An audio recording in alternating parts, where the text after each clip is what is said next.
महर्षि उड़िया बाबा को भी एक उपासक ने प्रश्न किया था कि महाराज जी, मन कैसे रुके? तो उड़िया बाबा ने उत्तर दिया, नियम पालन से। यदि हम नियम पर दृढ़ रहें तो मन हमारा क्या कर सकता है? नियम तो परमात्मा देखता है, हम लोग नियम पर दृढ़ नहीं रहते, इसी से हमारे देश की दुर्दशा है। संध्या वंदन तक का नियम जाता रहा है, भजन करने के लिए नियम की बड़ी आवश्यकता। हाँ, बड़े नियम की आवश्यकता है। तो जैसे प्रातः काल से सायंकाल तक की हर व्यक्ति की अपनी एक दिनचर्या होनी चाहिए। ऐसा नहीं कि आज हम 4 बजे उठे, कल 7 बजे उठे, पर फिर मन को आप कंट्रोल नहीं कर पाएंगे। मन के लिए एक दिनचर्या होनी चाहिए कि हमको 10 बजे सोना है, 4 बजे उठ जाना है। तो फिर 4 से 4:15 नहीं होना चाहिए, 4 बजे उठ जाना, ऐसा नियम बना ले। और उठ करके हमको थोड़ी देर नाम जप करना है, थोड़ी देर हमें वाणी जी का गायन करना है, थोड़ी देर हमें ध्यान, एक अपनी दिनचर्या। फिर हम अपने संसार के कार्य के नियम, जो संसार के कार्य हैं, उनको भी करते हुए भगवान को समर्पित करें। जैसे जो पद में है, जो आपको राष्ट्र सेवा मिली है, जो आपको समाज सेवा के पद मिले हैं, या आपको जो घर की सेवा के कार्य मिले हैं, उनमें बहुत धर्म पूर्वक आचरण होना चाहिए। अगर आप अधर्म आचरण करते हैं, अपने पद का दुरुपयोग करते हैं, तो आप सुबह जग करके थोड़ा माला चला लीजिए, फिर भी आपका कल्याण नहीं होगा, क्योंकि आप अपने पद का, अपने सेवा का दुरुपयोग कर रहे हैं। जैसे हम जानते हैं कि अधर्माचरण है, ये अधर्मी है, हमें पता है दोषी है, और वो हमको कुछ धन दे देता है, और हम उसको मुक्त करवाने की बात सोचते हैं, और जो निर्दोष है उसको फंसा देते हैं। अब तुम चाहे जितना माला चलाने की कोशिश करो या दान पुण्य करो, वो तुम्हारा अधर्म आचरण, वो अधर्म का धन तुम्हें सतमार्ग में नहीं जाने देगा। नियम लेना चाहिए कि जिस पद में है, जिस धर्म में है, जिस कर्तव्य में है, चाहे कुछ भी हो जाए, हम अपने कर्तव्य से विमुख नहीं होंगे। जितना जप महान है, उतने कर्तव्य महान है। दोनों बातें समझना है। जब माला फेरा और इसके बाद बेईमानी, अधर्माचरण, इनका कोई नियम नहीं है कि हमें कैसे चलना है, तो वो माला काम नहीं कर पाएगा, क्योंकि उसका तभी सत्य भाव माना जाएगा माला जपला जब धर्माचरण है। धर्माचरण नियम से। बोले वो बड़े कट्टर नियम वाले हैं, उनको घूस नहीं, आप उनको भयभीत करके नहीं काम करवा सकते, प्रलोभन में काम नहीं करा सकते। ये हमारी गृहस्थी है ना, तो गृहस्थी के पालन के लिए धन चाहिए, और धन के लिए हम धर्म को आगे रखें, धन को नहीं। धर्म को, हमारा कर्तव्य क्या, प्रायः जैसे पूज्य बाबा ने कहा, आज हमारे देश में बहुत दुर्दशा हो रही है। दुर्दशा हो रही, क्यों? क्योंकि सब अपनी जगह से गलत हो रहे हैं। अगर अपनी जगह हम ठीक रहे तो हमारी दुर्दशा नहीं होगी। हमारा भजन कम होगा, लेकिन हम धर्म से चल रहे हैं तो हम विजयी होंगे। हम भगवान को प्रसन्न कर सकते हैं, क्योंकि हमें जो कार्य मिला है वो भगवान का ही कार्य, सृष्टि भगवान का कार्य।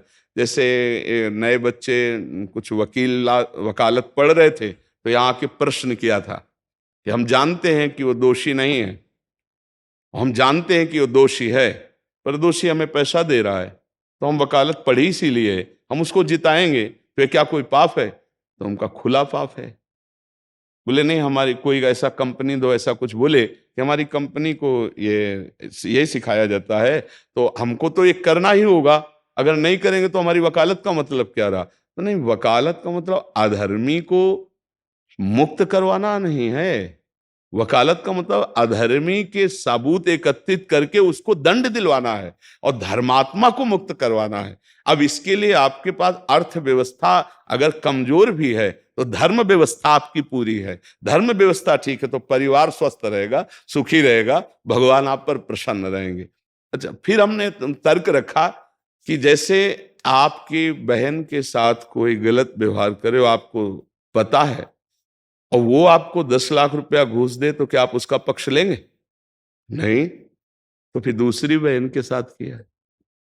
अब यहां विचार करना है ना, अपने भाई का अगर कत्ल किए हो, मुझे पता हो कि ये दोषी है, तो क्या हम पैसे से उसको मुक्त करने देंगे? लगेगा कि जान की बाजी लगा देंगे, और तुम्हें हम, ऐसे ही एक गरीब आदमी की किसी ने हत्या की है, तो आपका पक्ष बनता है। पर यह ज्ञान कहां मिलेगा? बिना अध्यात्म के ये ज्ञान तो मिलेगा नहीं। ज्ञान तो इस बात का मिला कि कैसे पैसा कमाया जाए। अच्छा, वो पैसा यदि अधर्म से आया है तो आपकी दुर्दशा कर देगा, आपकी बुद्धि भ्रष्ट कर देगा। तो जो बाबा कह रहे हैं कि आज हमारे समाज की बड़ी दुर्दशा हो रही, उसका कारण यही है कि हमें अध्यात्म का ज्ञान नहीं, हमें धर्म का ज्ञान नहीं, और बड़ी बड़ी गलतियां हो जाती है। बिल्कुल पता है आदमी निर्दोष है और हम धन के प्रभाव से उसको दंड दे देते हैं। वो दंडा भगवान जब आपको पलट कर देंगे तो आप सह नहीं पाओगे, उसका परिणाम बहुत बुरा होता है। तो इसलिए समाज को चाहिए अपने अपने कर्तव्य का पालन करते हुए एक नियमावली बना ले। जैसे कुछ दुकानों का नियम होता है कि वहां फिक्स रेट होता है, नहीं होता? वहां ये नहीं चलेगा कि कसम से कहते हैं कि तुम्हें हम अपना जान करके कि 100 रुपया मीटर ये मिला है, हम बिल्कुल मुनाफा नहीं ले रहे। नहीं, झूठ क्यों बोल रहे हो? दुकान खोले हो मुनाफा के लिए, झूठ क्यों बोल रहे हो? नहीं लेंगे मुनाफा, हम जितने का लाए हैं उससे मुनाफा लेंगे, पर 120 रुपया मीटर देंगे, कपड़ा बढ़िया है, नाप फिट है, इससे नीचे नहीं उतरेंगे, हमें सफाई देने की जरूरत नहीं है कि हम कसम खाते हैं या ऐसा। हम जानते हो ये बिजली है, दुकान है, नौकर लगे हैं, तो इसका मुनाफा लेने के लिए दुकान खोलें, कोई दान करने के लिए तो नहीं। तो सबको पता है मुनाफा लेगा, लेकिन एक फिक्स दाम, उससे 10-20 रुपया का मुनाफा लेकर के हम उसको बेच रहे हैं। लेकिन झूठ क्यों बोले? बोले झूठ के बिना धंधा नहीं चलता। नहीं, ऐसा नहीं है। अब असत्य बोलोगे तो उससे जो आपको मुनाफा मिलेगा वो आपकी बुद्धि भ्रष्ट करेगा, और सत्य है कि मुनाफा के लिए है वही चीज, और आप एक फिक्स रेट में दे रहे हैं, बढ़िया है। अब अगर आप कोई मिलावट करके भोजन सामग्री दे रहे हैं, आपको पता है, तो जो खाने वाले के हृदय में बैठे हुए भगवान हैं वो तुम्हारे जीवन में मिलावट कर देंगे, तुम्हारा जीवन महान दुखमय हो जाएगा। ये कहां समझा जाता है? एक आदमी सिंथेटिक दूध बना रहा है, उससे कहो ये अपने बच्चे को पिला, नहीं पिलाएगा। फिर ये दूसरे का बच्चा जब पिएगा तो उसकी हालत क्या होगी? दूसरे शरीर में जाएगा तो हालत क्या होगी? वो केवल धन की बुद्धि रख रहा है। एक आदमी घी में केमिकल मिला रहा है, एक ऐसे अभक्ष पदार्थ मिला है, वो स्वयं नहीं खाएगा, लेकिन वो होटलों में भेजा जाएगा, हजारों लाखों लोग खाएंगे, बीमारी बढ़ेगी, उसको रुपया से मतलब है। ये चीज, ये दुर्दशा हर जगह धर्म का ज्ञान न होने के कारण फैल रही, नहीं फैल रही। एक मरीज बीमार है, असली दवाओं में पैसे ज्यादा है, नकली दवा लेकर के असली के दाम में बेच देना, उसको बिल्कुल फायदा ना होना। लेकिन परमात्मा देख रहा है, तुम जानते हो नकली दवा है, वो तो नहीं जानता बेचारा, ज्यादा पढ़े लिखे नहीं, किसान आदमी गांव का आया है, तुमने दे दिया और उसने पैसा दिया असली के। अब वो पैसा तुम्हारी बुद्धि भ्रष्ट करेगा, तुम्हारे परिवार में कलह पैदा करेगा और तुम्हारा पतन कर देगा। ऐसे हर डिपार्टमेंट में, हर विषय में यदि हम अपने धर्म से चले, अपने सत्य से चले, और थोड़ा भी भजन होगा, वो आपको उत्तम गति प्रदान करेगा। पर ऐसा कहां समझ में आ रहा? अध्यात्म के बिना भला ऐसा समझ में आएगा? तो इसीलिए कह रहे हैं हमारे देश की दुर्दशा हो रही। पूर्वजों में पहले ये था कि हमारा धर्म नहीं जाना चाहिए चाहे प्राण चले जाएं, हमारा चरित्र नहीं जाना चाहिए चाहे सर्वस्व नष्ट हो जाए।